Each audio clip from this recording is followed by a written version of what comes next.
Hello everyone, it's pleasure evening one and all present here.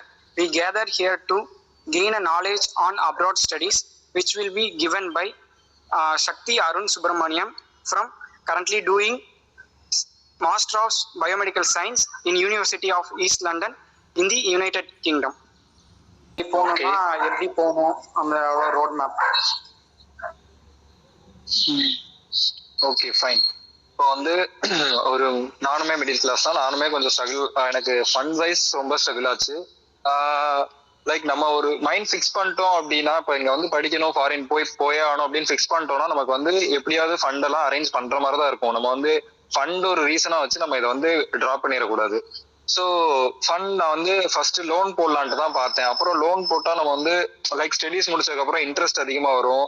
And then என்னன்னா monthly கரெக்டா அதுக்கு வந்து loan interest amount pay பண்ணணும். So நிறைய டிராபேக்ஸ் இருக்கிறதுனால நான் வந்து பக்கத்துலேயே வந்து அரேஞ்ச் பண்ணிட்டேன் அமௌண்ட். அப்பாவுக்கு தெரிஞ்சவங்க மூலமா அரேஞ்ச் பண்ணிட்டு, ஏன்னா அவங்க கிட்ட எல்லாம் நம்ம சொல்லிக்கலாம். இப்போ இன்ட்ரெஸ்ட் இந்த மந்த் லேட் ஆச்சுனாலும் நெக்ஸ்ட் மந்த் சேர்த்து தரேன், அந்த மாதிரி ஏதாவது சொல்லிக்கலாம். ஸோ வெளியில வந்து அரேஞ்ச் பண்ணி தான் இப்போ வந்தேன். ஆனா நான் அதான் என்னோட மைண்ட் ஃபிக்ஸ்டா இருந்தேன், நான் வந்து போயே ஆகணும் கண்டிப்பா அப்படிங்கிறதுனால நான் வந்து அரேஞ்ச் பண்ணி வந்துட்டேன். ஸோ நீங்க அதே மாதிரி ஃபிக்ஸ்டா இருந்தா ஒன்றும் பிரச்சனை கிடையாது. இல்ல நீங்க ஆசிலேட்டட் மைண்டா இருந்தா நீங்க ஃபண்ட் ஒரு ரீசனை வச்சு கண்டிப்பா டிராப் பண்றதுக்கான நிறைய ஆப்பர்ச்சுனிட்டிஸ் இருக்கு. இப்போ சொல்லுங்க டவுட். அந்த English eligible exam இருக்குல்லண்ணா?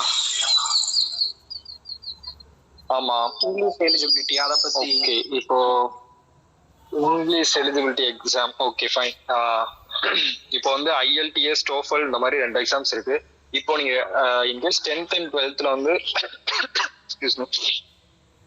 10th and 12th வந்து ஒரு இங்கிலீஷ்ல வந்து 70% மேல இருந்துச்சுன்னா IELTS waiver அப்படின்னு சொல்லிட்டு ஒரு இது இருக்கு. அது மூலியமா வந்து காலேஜ்ல அக்செப்ட் பண்ணிக்குவாங்க. அது வந்து ஒரு சில காலேஜோட கிரைட்டீரியா மட்டும்தான். ஒரு சில காலேஜ்ல IELTSல ஒரு 6.5 பாயிண்ட் இல்ல வந்து 7க்கு மேல இருந்தாதான் வந்து தருவான், அந்த பேண்டுக்கு மேல இருந்தாதான் தருவோம் அப்படின்னா நம்ம IELTS எழுதிதான் ஆகணும். ஸோ நான் IELTS எழுதல, ஏன்னா எனக்கு 10th சரி 12th சரி 70% அதிகமாக தட்ஸ் ஃபைன், ஒன்னும் இஷ்யூஸ் இல்லை அப்படின்னு சொல்லிட்டாங்க.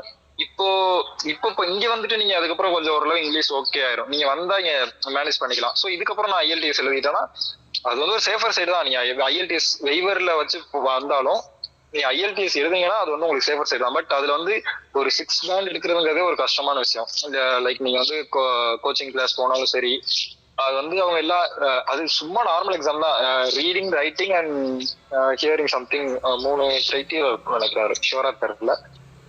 சிம்பிளானதுதான். பட் நமக்கு அது என்னன்னா ஒரு இது என்னன்னா அந்த ஃபாரின் பீப்புள் வந்து பேசுவாங்க. ஃபாரின் பீப்புளோட இங்கிலீஷ் வந்து எனக்கு இங்க வந்து லைக் அவங்க என்ன பேசுறாங்கன்னு புரிஞ்சுக்கிறதுக்கே வந்து 3 months ஆயிடுச்சு. ஏன்னா அவங்க பேசுற ஸ்லாங் வேற மாதிரி இருக்கும். நம்ம ஊர்ல ஒவ்வொரு சைடும் ஒவ்வொரு மாதிரி பேசுவாங்கல்ல. ஸோ அதே மாதிரி இங்கேயும் பேசுறதே புரியாது. ஓகேமா, தேங்க்யூ. ஓகேண்ணா, ரொம்ப தேங்க்ஸ்ண்ணா.